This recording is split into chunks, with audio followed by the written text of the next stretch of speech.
I think if we look at children a little bit more closely, we have to be really careful that we're not so focused on training them to act and behave in certain ways that we inadvertently end up interfering with some of their natural gifting. So, the same way that Chad was mentioning his son loved wheels, and then it kind of translated into real world abilities and skills, I do the same thing with Lucas. So, I know.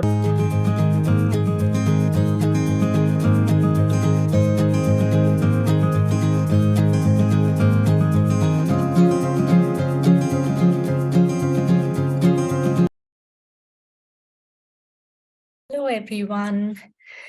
Welcome to our webinar today. I'm Kiva, and as always, lovely to have you all join in. Today, we have a webinar where Komal is going to be the moderator, and we have our lovely guests, Chad and Mikkel, here with us. And they are together going to be discussing about creating safe spaces, keeping neurodiversity in mind. So before we get in, and I invite Komal and our guests to take over, I would just ask you all to share with us where you're joining in from, and would be just lovely to hear from you all here. Hi, Yamini. Yamini is here. She's the chat moderator for today. And you can all just type in and share with us where you're joining in from. As you all as we wait for others to come in as well. Hi, Bhavin. Bhavin is from India. Hi, Sarika. Hi, Alison. Wonderful. So I'm going to just take the first 30 seconds to just share with you all a few updates from our end. So we have a number of courses coming up soon at Kocharya. And I wanted to share a little about one of our upcoming courses, which is starting on 11th April. So till others join in, maybe we'll just wait for 30 seconds and I can use that time to share this information with you. So the upcoming course is called Integrative Systemic Coaching, and we have two master coaches, Cindy and Ram. I think you must have seen them in various webinars as well. They're going to be facilitating this course, and the unique part about this course is that it's after going through it, you can actually apply for multiple credentialing. So Yamini, I think, has shared here the details about the course. So if this is something that interests you, do have a look at it, and you can write to us at contact@kocharya.com. You can also see a bunch of other courses that are lined up for April. And yeah, you can connect with us anytime to know more about these courses. So wonderful. I think we have a bunch of people here from different places. Hi, Ricardo. Hi, Nanduri. Thank you so much, everyone, for joining in. So welcome again to our session today, and I'm going to invite Komal and our guests to now come in and we can begin. Thank you so much, Kiva.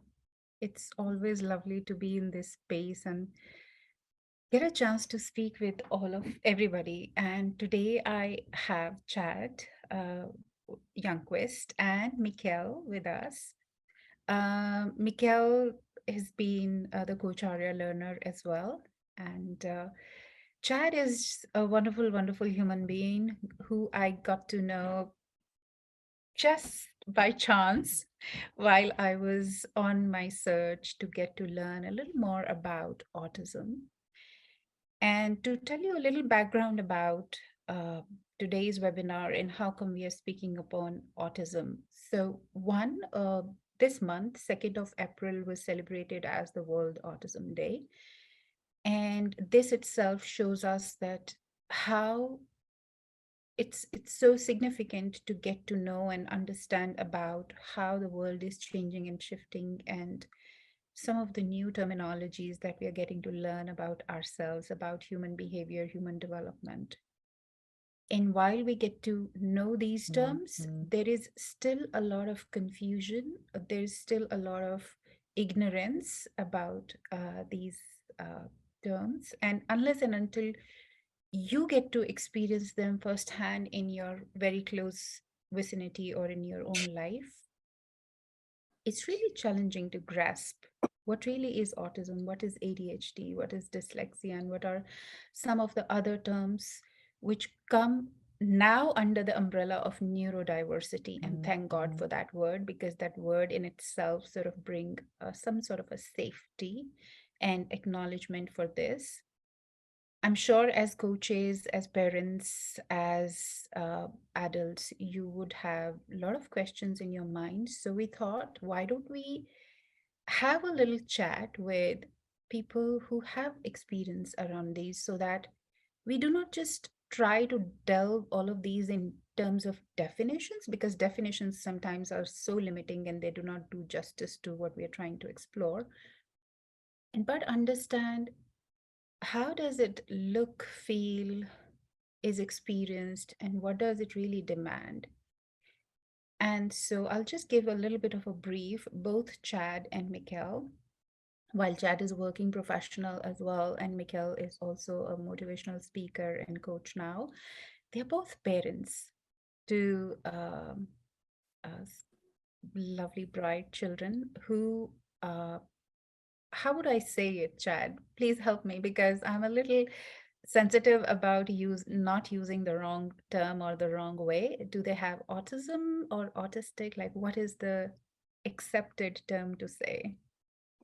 Well, that's an interesting question, because it's one that I battled personally for quite a few years when my son was very young. And it wasn't until I started speaking with autistic adults on social media where they began to share with me that, hey, that term with autism is sort of, it's a person first language. Autism is every part of our being. It makes up the fabric of who we are. And it's not like we have a cold and we can somehow get over it or heal from it soon. This is part of us. And so we actually prefer the term autistic. And I saw a bunch of polls online from adults that have ASD, and the majority of them, not all of them, but the majority of them prefer to be called autistic instead of, you have autism. And so don't be scared from my end to use any kind of terminology. At least for me in our home, we don't, we know that there's a condition, but we don't let that or any title or any words, descriptive words, inhibit the love we have for each other. And it's hard to offend me and our family. We typically use all of the words and as descriptors, so you're fine. Okay, wonderful. Thank you for saying that and sharing that, because that sort of gives us a permission to hold ourselves with a lot of love and compassion in this space while we are exploring. And before we go ahead, I would like to share a little bit of a story. So Mikkel and I sort of met 2 years back when we were in a coaching relationship with each other. And she was once in one of the conversation saying and explaining certain things about her son who's autistic. And the more she was talking, the more my eyes were widening, and I was like, and my jaw was dropping, and I was like, you are describing my son when he was little. And everything that she said and every behavior she indicated, every challenge, I was like, I had the same sort of experience with my son. And that was like an aha moment for me, and a sort of a relief as well. Because when my son was growing up, when he was pretty young, I would notice and observe that there's something different about him. He is more anxious. His speech took a longer time to get developed. Like if I would have compared, my daughter like started to speak pretty early, whereas he took a longer time. And then too, he was very anxious, I would say, back then, I would say very angry child who wouldn't know how to control his emotions or how to express. He was really very, very stubborn. It was very difficult to manage him, to deal with him. He would bang his head in walls, and I wouldn't just know what is happening with him. And once when I took him to a child psychologist, and I was like, I'm concerned about, can you really tell me? He was so sweet with the child psychologist, and he answered everything that he said. And the child psychologist said, you know what? It's just, he may just be just acting out because he get triggered because of certain things. So try and avoid everything that triggers him. And I was like, that's all? Everything else is fine? And the child psychologist, yeah, everything else is fine. I was like, okay. But it wasn't easy. So that day in our conversation with Mikhail, I finally identified that he is an autistic child, although I still haven't had him sort of go through that process for a psychologist to say that, yes, he is autistic. I know because I'm his mom and I've seen him growing, and I see him, what are the things he gets challenged with and what are the things he's exceptionally good at. So that's why I say, apart from going into the definition, let me just hear from you. How did you get to know of autism or this neurodiverse behavior in your respective children? Like, how has been your experience? And Chad, I'll come to you first and then go to Mikhail.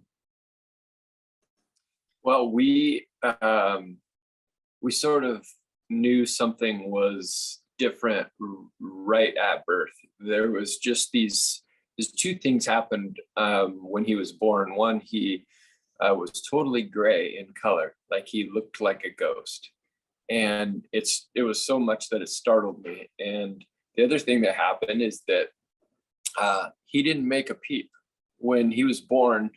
The nurses grabbed him, kind of cleaned him off and laid him down on my wife's chest, and he didn't cry, he didn't make a peep, he didn't do anything. And it was the combination of those two things kind of made me pause and just, what's going on here? This is different than what I've seen. This is different than our first child, that sort of thing. And so as he grew, we obviously, because of that, just sort of kept an eye on him. He didn't make good eye contact when he was breastfeeding. And he, once he was able to sit up on his own, he wasn't interested in normal baby things. He would just rub his feet on the carpet for hours, and that sort of thing. And so there were the kind of telltale signs. Once he started playing with toys, he would, line them up in a perfect line and that sort of thing. The what you hear about kind of the normal traits. And so at 1.5, we began to go through some different testing mechanisms, and they first ruled out autism because he does provide more eye contact. And this is he's 15 now, he's 15 and a half. And so this was 13 years ago or 14 years ago. And so I think the diagnosis criteria has changed, and the process by which kids get diagnosed has changed. And so this is kind of old data, but they said, well, he's too huggy, he's too affectionate, and he provides too much eye contact to be considered autistic. And so we went back to the doctors and started exploring genetic testing and different, hearing testing and stuff, because he wouldn't respond and that sort of thing. And then at about 3, his anger ramped up big time. And at one point I went back to the criteria of an autism diagnosis, and I started reading through it again, and I started checking all the boxes. And so we called the children's hospital back up and just said, hey, look, this is what we're experiencing at home. We already have the criteria because we've seen it before, and now he fits the description. And I was doing all these things and more. And so we went back to children's, and at 3.5, I think he was officially diagnosed with autism. So that was our process. And it was sort of like there's a couple of indicators early on that helped us start to think differently from our other child, and to start pay attention very closely. I actually think those things were a blessing, because they allowed us to pause and really kind of push into and ask questions and pay closer attention to our son in terms of his development. And so that's how it kind of came about for us. So such an early stage to identify that there is something not right and it need to be monitored and observed and understood. Yeah. It's amazing. Something that you've said about is like, as early you know that there is something which is different, it helps, because then you can do something about it. Amazing. I think parental intuition is something that may not get the airplay it needs, but I believe in it. I believe if you are mom or dad and you sense that something's wrong, there's just a different communication path between you and your kids and you and your spouse or whomever is very close with you than there is with the rest of the world. And so if you are feeling a certain way as a parent, lean into it and explore that. That's lovely. That's such a beautiful point of the parental intuition. Absolutely. Mikkel, coming over to you. How did you come by the discovery of autism? So Lucas, right away when he was born, he kind of presented like most of the babies in our family. So he was literally born like eyes wide open. So even the first night in the hospital when he was being passed around and I would start talking, he would turn and look at me. So everybody in the room, like I remember my dad saying specifically, like, this kid's been here before. So he was just really alert, really aware. Like I had spoken to him all day, every day throughout my pregnancy. So it was just amazing to see him turn and look every time I would talk. So eye contact was not an issue for Lucas. And then in terms of things like milestones, he was hitting them early, which was pretty typical for our family. So my parents kept saying, oh, Lucas is just like you when you were a baby. And so I thought nothing of it. But the strange thing with Lucas was he always seemed like an old man in a baby's body. So he knew what he wanted, even as a newborn, really. Like he would make eye contact, or if I gave him to someone to hold and he did not like that, he would literally scream. And as soon as he came back to me, he would be fine. So I realized he was communicating very early on what he liked and what he didn't like.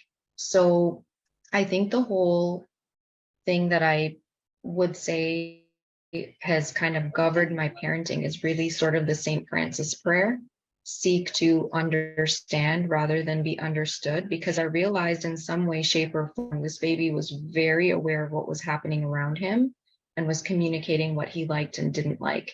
So Lucas never napped as a newborn, infant, or toddler. So that for me sort of looked like sensory processing disorder. But at that point in time, he didn't have any of the other markers for autism. So you can have sensory processing disorder without being on the autism spectrum. So that's what I thought it was at first. Family doctor, pediatrician, they weren't concerned at all because of the milestones that he was hitting. And one thing though, I could not drive for the first year, almost year of Lucas's life, because Lucas literally spent all day, every day in the crook of my arm. He did not want me to put him down. And I would actually have to sleep sitting up with him in my arms. And I did that for the first maybe year and a half of his life. So we couldn't tell if it was something like reflux. We had taken him to the doctor to have that looked at. Was it reflux? Was it something that was disrupting him? But he just seemed to like that tight squeeze in the crook of the arm. So it was kind of interesting. A lot of it for him seemed to be sensory and having or needing a lot of input. So he was diagnosed with a kidney condition 20 months of age. And then while on steroids for the kidney condition at 22 months of age is when we started to see skill loss. So he stopped making eye contact. He stopped responding to his name. He stopped pointing to things. And so I thought, this kind of looks like autism. And other people were noticing as well, because at that point, even though his vocabulary was well beyond what it's supposed to be for his age, which is one of the reasons the pediatrician had said, I don't think it's autism at this point. When he went on the steroid and we started seeing these other things, then it started to look like something that they call regressive autism. So regressive autism is something that shows up right around age 2.5.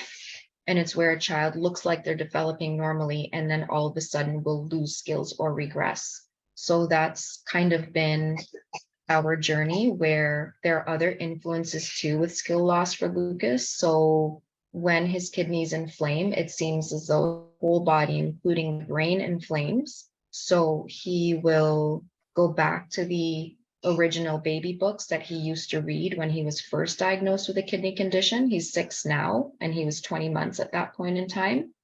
So there are just some interesting factors, but I did notice that even though he would lose skills while the kidney flare was happening and while he was on steroids, I would continue to speak to him, read to him the same way. I didn't change anything, because when he would stop the medication, sure, bud, just a minute, I'll come with you, okay? When he would stop the medication, everything that we had been doing, talking about, or what have you, would all just come out. So it's like he would have an instant developmental leap. So there's a factor too with illness, sickness, that influences his sensory needs. So I've been learning, things like, okay, maybe he's in pain, maybe he's hurting, and things like that. So that's kind of been our journey, where it's up and down, and it's also influenced by illness as well. So there's the autistic factor, and then also the illness factor that affects the sensory piece as well. Wow. Thank you, Mikhail.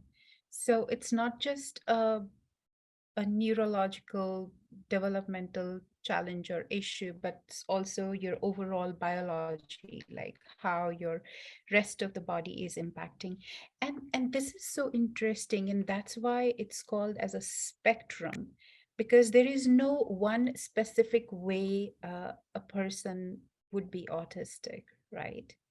And while it's so confusing about understanding autism, I think it's also demanding something greater. So if we take it, Chad, and this makes me feel and think like it can't be something new agey or something which is just starting to occur now, although the more we are talking about it, or the more scientists or doctors are researching about it, we are getting to know more about autism. But if I hear you, if I listen to all of, or go back to my own personal experience as well, I feel there have been so many people.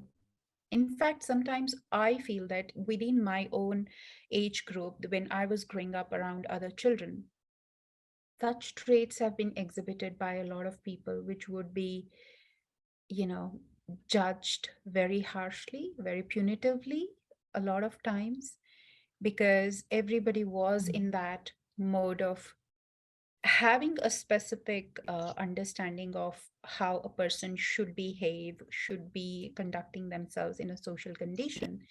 And whatever doesn't sort of comply to that should idea, it's a disorder, or it's a problem, or it's a challenge. Whereas now, when more and more we are starting to become aware of like, okay, these are just some different conditions, it is still challenging for us at both an individual level, and we see it largely at a systemic level too. So, could you speak a little bit about those personal challenges or the systemic or organizational challenges that you come across, and how do you get to deal with these challenges in order to make a space for who your child is or in this world?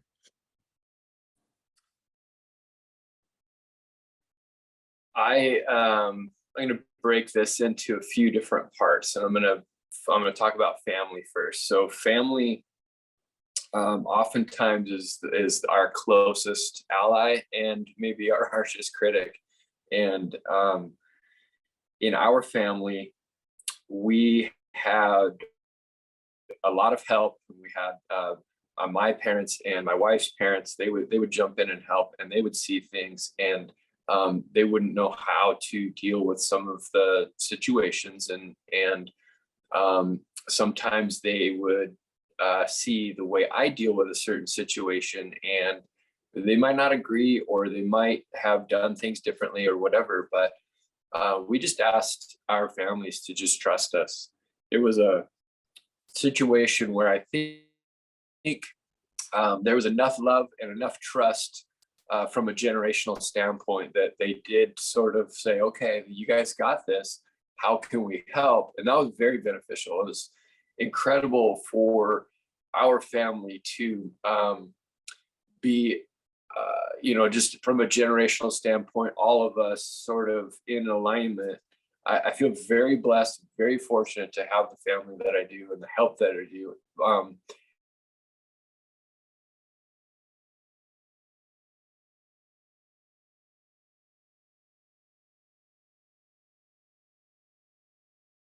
You did that. Chad, you were stopped in between, so I think it's a connectivity or an internet issue. Because why don't you go in the meantime, Chad can check and come back on this question. Oh, sorry. There we Chad, go. are you back? I'm here. Can you? Just in between, the voice is sort of going up and down. Okay. If you need to go to Mikhail, go for it. I can hear you now. Why don't you give it a go? Yeah. So I don't know how much of that you caught, but we had a lot of family that helped out. Sometimes they were critical, but they did trust us, and that was a huge blessing because a parents knows best kind of a thing, because we're experiencing it on a daily basis. And then the next piece is, I think, the public space, and we just had to learn very early on that there was going to be a lot of disruption in public, and we were just going to choose not to make eye contact with judgmental looks or acknowledge judgmental comments in public. And it was hard at first. There was a lot of it's just tough as a parent to experience that in a public space. But we got used to it pretty fast, and we just got to the point where we just focused on each other.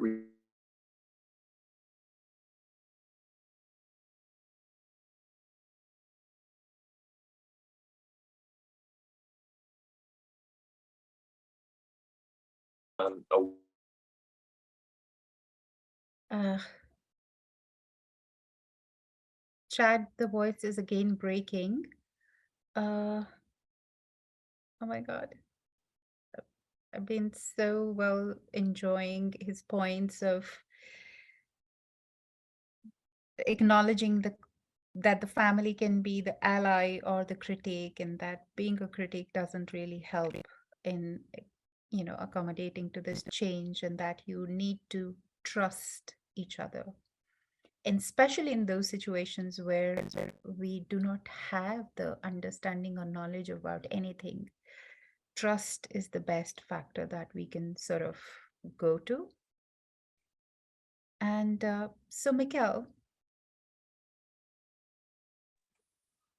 I would have you speak about the challenge. I was looking at you and you were smiling when Chad was saying about the public spaces and that what sort of challenge it was, and that how it was a better strategy to just focus on each other and ignore or block out what others are, saying or behaving in a way. How do you deal with? Because in your case specifically, I'd say, what's your experience dealing with the challenges? So I find that Chad made a lot of really good points where you pretty much just tune out the people who are giving judgmental looks. I think if you go with that sort of mindset or energy that I'm going to be judged, it will definitely happen. Whereas when we go out into the world, it's kind of like we're going out for us to be ourselves and to enjoy ourselves. And I found that having that, being in that frame of mind, actually ends up sort of attracting really wonderful people to us. So Lucas is a busybody, and one of the things he enjoys doing is memorizing all the stores and the layouts of the malls. So what I told myself is that if anyone does say anything or approach or anything happens, I will use it as an opportunity to inform and educate about autism. And it's wound up actually being a really good experience because the people at the mall now know Lucas, they know him by name. Some of them hug him, some of them give him little free things. And so I think a lot of people, there's that judgment factor that Chad had mentioned too, where sometimes people, and this comes up a lot, like, oh, your child doesn't look like they're autistic. So people sometimes think that autism has a look, right? So if they see your child doing something that they consider to be naughty or something that's, they're misbehaving, there's kind of thing where people judge because they feel that it should come with a certain consequence or punishment. And so I've used that as an opportunity to say, well, actually, this is what's happening. And it's not me justifying what I'm doing or feeling like I have to explain ourselves to anybody. It's more of, you can't just look at someone and presume to know what they're going through or that you have the solution and that your solution would work. So even I remember my dad saying to me that I have so much patience with Lucas.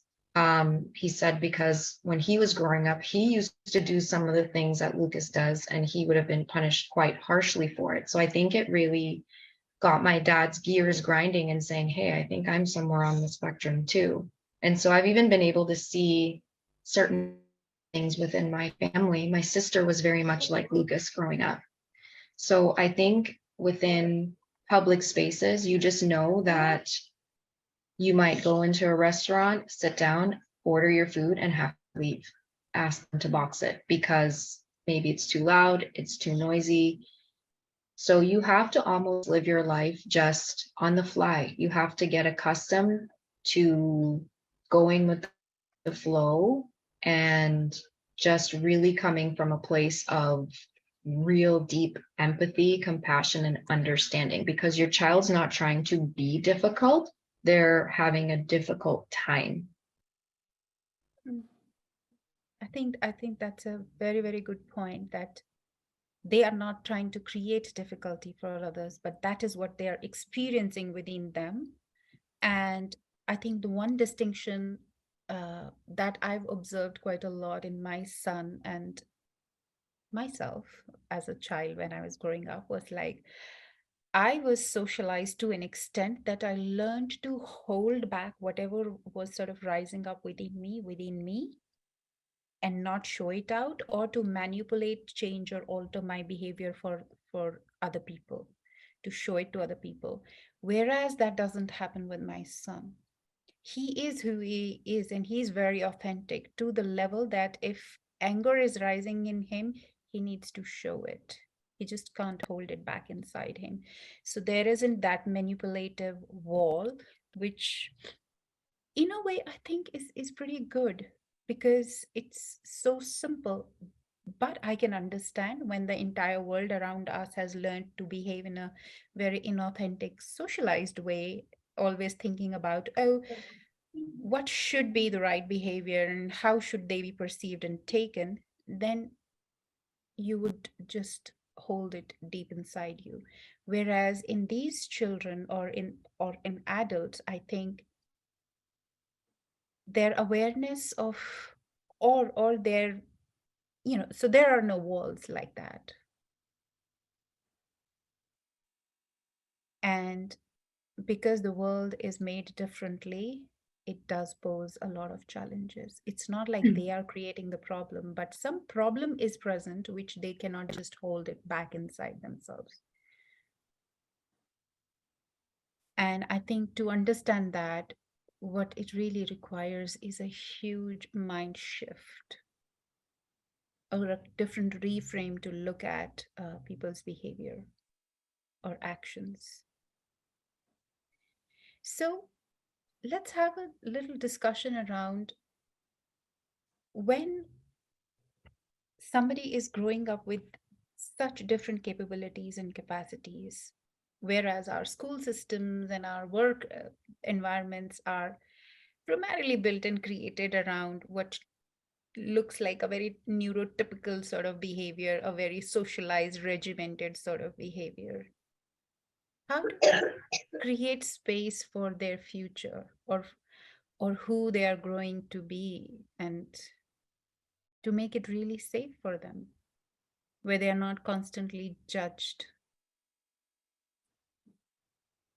Because a lot of adults who are on autistic spectrum or who got to understand or know about themselves at a much later age and stage in life, and even haven't had the chances to develop the kind of strategies they might require to manage themselves, would find it really, really challenging.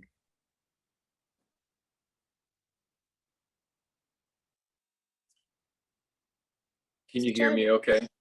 Yes, I can hear Okay. you.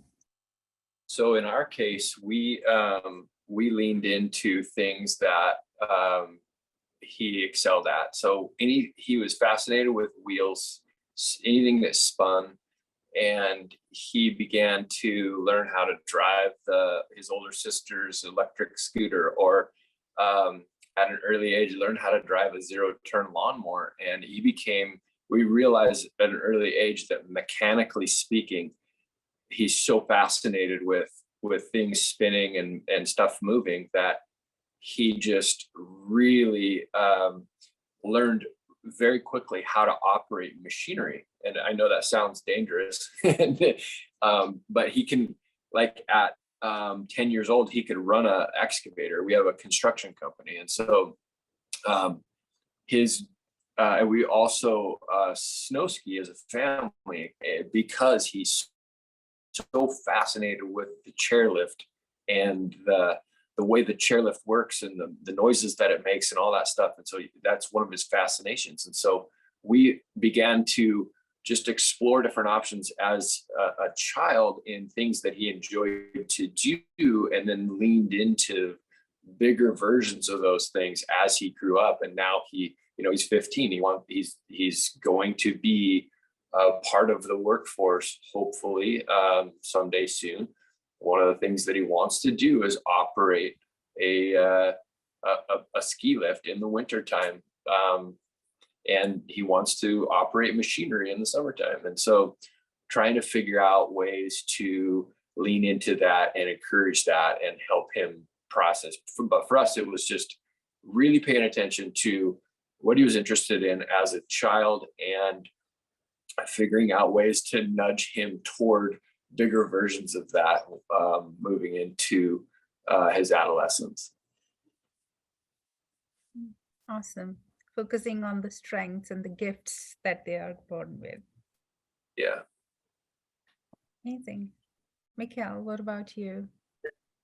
I agree 100%. I have the same mindset about this. And,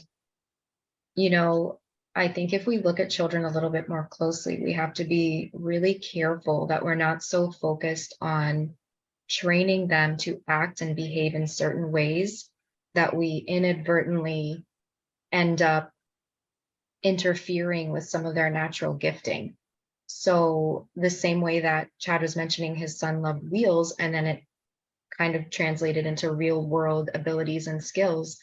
I do the same thing with Lucas. So I noticed at a very early age, Lucas was really interested in letters, and he wound up teaching himself to read age 2. And I was kind of anti screens for a while, but I discovered that the Leap Pad, the learning device, he was able to actually keep up with the Leap Pad. So when I gave him the Leap Pad, there wasn't one night he was up due to steroids. It was 3 o'clock in the morning, and he discovered how to spell the word cat and then dog and then bat.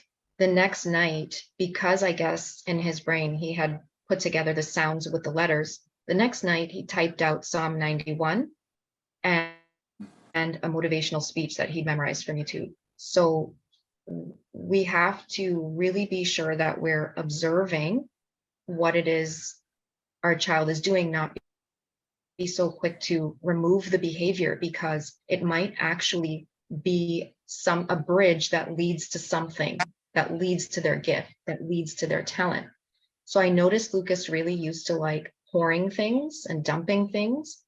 So I would make sensory bins at home, but then I thought, okay, why don't I translate this into a real life skill? So by age 2, he was cracking eggs. So whenever I would cook or bake, I would have him pour and dump all of those things.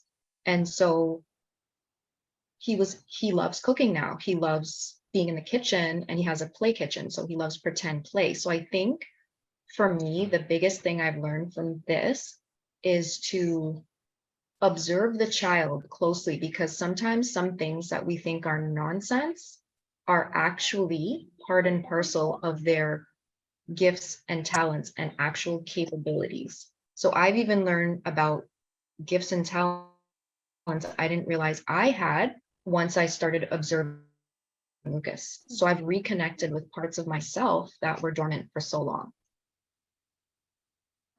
Amazing.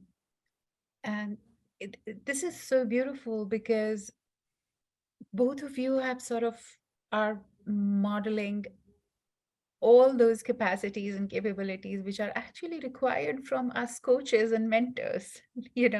There's the ability to stay in observation of the person in front of you without making any judgments, right? The ability to notice the potential which is showing up in them in this space is exactly what is required from the coaches, which you naturally, being the parents, have sort of exhibited, and you do it almost every day. So in that view, you are accomplished coaches. I mean, you can coach anybody now because you have that unconditional positive regard and that whole lot of compassion in your heart and love to observe and help. And that is what I would like to show to all the coaches who are here on the call today, is that it's not just in the training and knowing what competencies are required, but really putting yourself in those life situations where all of those competencies or skills are asked from you. And like Chad, you and Mikkel, you have shown and observed it with your respective sons, that, and I do it with my son as well, that when I'm in a place of observation, there is so much that opens up to us in front of us. So taking it to, there was, so when we were planning to do this chat, some of the key questions that were coming to us were more from the organizational perspectives, like what do organizations do to make safe spaces for neurodiversity, and what do people need to do? I think they might be getting the answer that this is what it is. You have to stay in observation instead of being in the judgment, which I think is demanding at an organizational level to look at all the systems systems of how the talent is acquired, or how do talent get defined in the first place, right? And how is it then measured and assessed, and what is the overall objective of the organizations? Is it only to draw profits, or really to invest in people and make a space that, you know, that they all have their own specific talents? So, Chad, you are also a professional. You have your own work, you have your own industry. Would you say that in some ways having an understanding of autism or having an autistic child has shifted or altered your perspective at workspace in some way? Oh, for sure. So we have a few different businesses in a few different industries. And so one of the main ones is I'm a contractor. And so we're dealing with, labor all the time, different people coming through to, that have specific trade skills, that sort of thing. And so my eyes have been opened wide to different personalities and being a little more understanding of different idiosyncrasies and different scenarios or whatever. And for sure, it's helped me out, and it's given me a lot more grace, a lot more understanding, and just patience for the real world.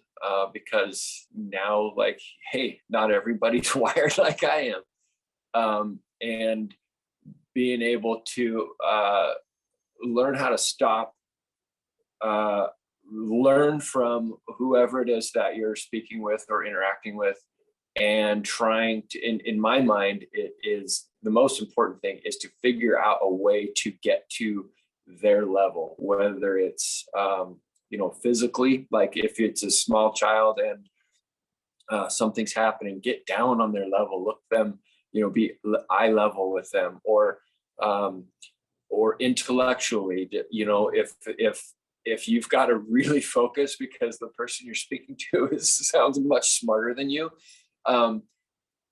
like hone in your focus. I've had to do that where I'm like, okay, no distractions. This person is different than I am. They're wired different than I am. And I feel like they're way smarter than me. So I need to, stop whatever I'm doing and really focus. And so just being able to adapt and get your place to, or get your own being to a place where you can understand better and communicate better and show that person that you're willing to do those things. I remember early on in our lives with autism, Max had a birthday party, and two other autistic boys were at the birthday party. Well, it was time for them to leave, and one of them laid down in our gravel driveway and would not get up. Mom couldn't touch him. And I see this through the window, and I walk outside, and I sort of made a wide walk around so the boy could see me. And I approached him very slowly, where, face to face. And I just laid down on the gravel with him, and I just started talking to him. Didn't even say, hey, it's time to go. Your mom's trying to get you in the car. I just started asking him questions. And we were both laying on the gravel and getting dirty. And within a couple of minutes, the walls came down. And after a short conversation, I did say, hey, I think your mom is trying to get you in the car so you guys can go home. And he's like, okay. And he got up and got in the car. And so it's just a matter, and that was a blessing that I got early on, realizing that you've got to do whatever you can to get to that person's level so that you can communicate with them well. Wow, that's so beautiful. Instead of trying to get people to your level and say that, oh, they come and talk, I will understand in this language, you say, okay, what can I do to understand the language that they understand? It's so beautiful. Thank you for sharing that example, Chad. Mikhail, what would you say your perspective is now about the work? And because I know you deal quite a lot with the school system as well and all. and you're also an advocate now for, you know, autism. So what would you say this experience has changed and shifted in you?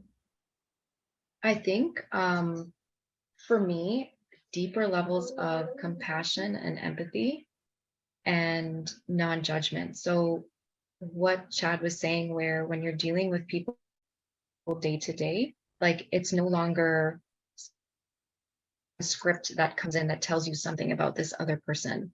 It's more so, let me observe and see what is really happening here, while also learning to have more compassion for myself too, which allows me to show up in a better way to deal with whether it's Lucas or people out in the world. So the school system, for example, the challenges we faced are that his teachers are lovely, they're wonderful human beings, and I've had to just accept that they are where they are in terms of what they know, in terms of what they know or understand about my child.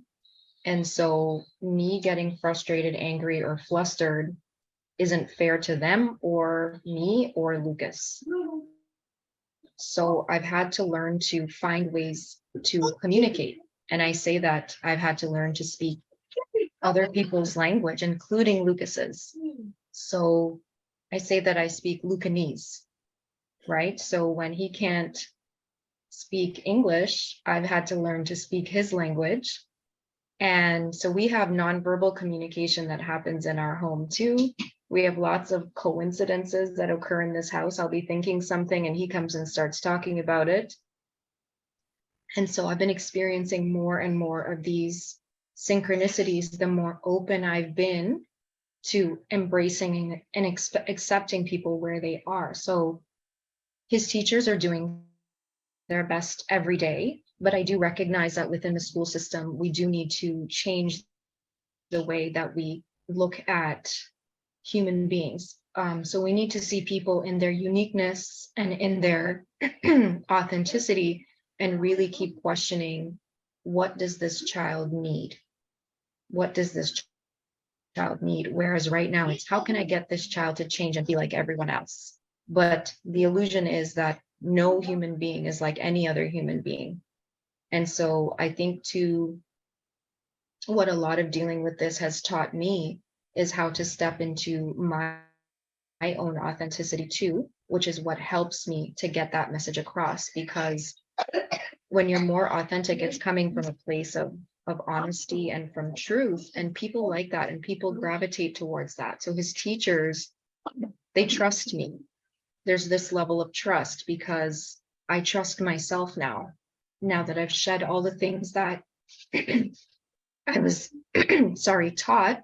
I've shed those things. I've been able to advocate better. I've been able to share more. We've got a long way to go though in the school system, because we're trying to break generations of specific mindsets around how people should act, behave, and show up. Or I noticed one of the challenges we face, like with Lucas, is that as soon as he has a breakthrough or hit like a goal, they almost nail him. Like, okay, now that you can say these words, let's now start scolding you and getting you to be like everyone else. And it's kind of like, no, let's take a moment to celebrate this so that he'll be interested in continuing to step forward. Because if he associates progress with punishment, he's not going to want to make progress. He's going to want to remain the same. Amazing.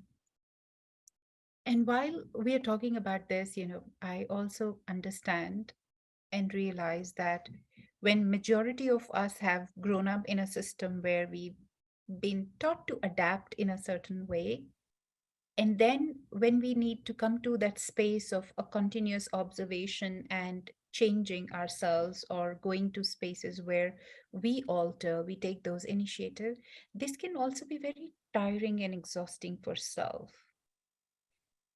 So while we are making space and caring for a safe space for neurodiverse situations or different behaviors or different characteristics in our lives, how do you keep yourself, I would say, energized and sane and grounded and stable? Like, what does it take for you to be in that space to be able to be a strong support for all that change that need to happen around you?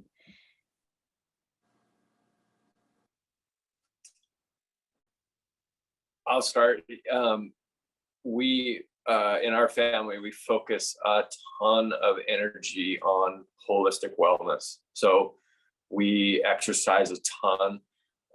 We actually, I call it microdosing adversity, where we spend time working on cold water therapy and saunas and that sort of thing as a mental health exercise. You know, as a dad, I felt a lot of time in the early years as a failure. Like I didn't know what to do. I couldn't help my son. Things were coming off the rails, and it affected my own spirituality and my own mental health. And you know, it's real easy for a parent. The depression rate for parents of children with special needs is off the chart. And so I began to really, this was over a decade ago, began to focus, to just deep dive on my own wellness. And so, and it's become part of our family dynamic now, including our son, Max. He works out every day, partly because his IEP says he can do PE at home, but we focus on everything, not just physical exercise, but mental health stuff, and our own spirituality. And our Christian faith is, you know, at the forefront of how we navigate life. And so, but it's a holistic wellness thing. We don't focus just on one or the other. We recognize that if you don't work on all three at the same time, they all begin to suffer. And so, for us, it's you know, and it goes down the rabbit hole of clean eating and you know, detoxifying our house and that sort of thing, and allowing us to maintain our health in a way that we can be the best parents that we can be for our kids, because our kids deserve our best. And so we need to be in the best shape mentally, physically, and spiritually that we can be. Amazing. I love the way you say we instead of I, and how you recognize the significance of family and then community. And it's true for human needs, you know, an individual effort isn't anything. You know, you do need to build up a community. You do need to have that support system, whether it is within the family or in a friend circle or in the schools or outside elsewhere. And absolutely love what you've said about the holistic health, like recognizing that you need to be strong at all the levels of body, mind, and spirit. Thank you so much, Chad. Mikkel, what's your go-to? I could just say ditto.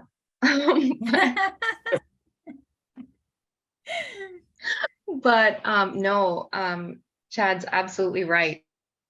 Like, so I cannot function if I don't eat properly, if I don't pray and meditate, if I don't get enough rest. And I cannot stress this enough. I think a lot of parents think that they're being selfish if they take care of themselves, if they actually practice proper self-care.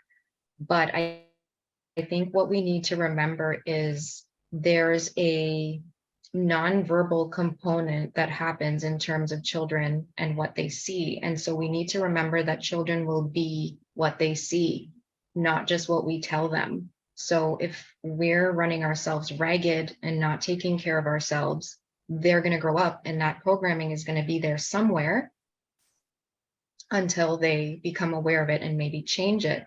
And so same thing, like Lucas has a kidney condition, so eating clean is a must. He's on a low sodium diet. We can't have a lot of gluten or dairy or sugar. So we do have a naturopath, and some of those treatments help to manage the kidney condition as well. And so exercise, I mentioned to you guys, Lucas never napped as a newborn infant or toddler. And it was through prayer that I really got the endurance and still get the endurance that I need to run my race every day. I say that this has been literally like Navy SEAL training, because every day there's something new that pops up and you have to be able to pivot. You have to be able to take a step back, breathe. I go into my prayer closet, take a moment. If I need to cry, I let my emotions out. I self-coach in that closet if I need to. And the interesting thing is, if I go into that closet, Lucas comes too. Lucas loves church, so that's part of our routine. We go every Sunday. And when he was little, I recognized I need to get back into shape because he is so busy. So at one point, I actually was going to bed when he did, but then getting up at midnight and doing my workouts at that point for 1 hour and then going back to bed. That was the time that I had, because during the day, that was during the phase of his life where he needed to be held all the time. So I couldn't put him down without him having an absolute utter meltdown. So I think once you make a decision that this is what I have to do for my wellness, this is what we need to do, I discovered I don't actually need 8 hours of sleep. I've discovered a lot of things about myself once I recognize what it is I need. And so even on this journey, I've discovered that a lot of parents can't answer that question. If you ask them, what do you need? So once I was able to recognize, I can do this kind of easily for Lucas, I need to be able to do that, answer that question for me too. And that's what's kept us on a path to wellness. So the same way that a baby goes from milk to pureed foods to solid foods to then other foods, we need to remember we're aging too, that we're going through different things in our lives, and we need to do check-ins with ourselves, our mind, our body, and everything, and say, what do I need to nourish myself in each of these areas? Because what was working last year may not be working now for what we're going through now. So I think that's probably what keeps me generally well and keeps Lucas generally well too. Wonderful. Thank you so much, Mikhail and Chad. There's been a lot in what you've shared about your own life journeys and your own observations and your own routines for us as coaches to figure out, like, what are the key mindsets which are required for us to hold that safe space for everybody, for the neurodiversity and for different conditions, and also to keep ourselves safe in the process. So although we haven't had any direct answer to a lot of questions about how do people manage themselves, but I'm sure there's a lot of reflection points that would have shown up for people. And we've constantly seen a lot of love and appreciation flowing on this side from people. Any final words before we close today's conversation? I wanted to make mention of one thing, and that is from an organizational standpoint. And, I know that was kind of the intended focus of today's conversation. I did want to mention one thing. The IEP process at your child's school is a big deal. And for those first couple meetings when your child's really young, they're quite scary as a parent.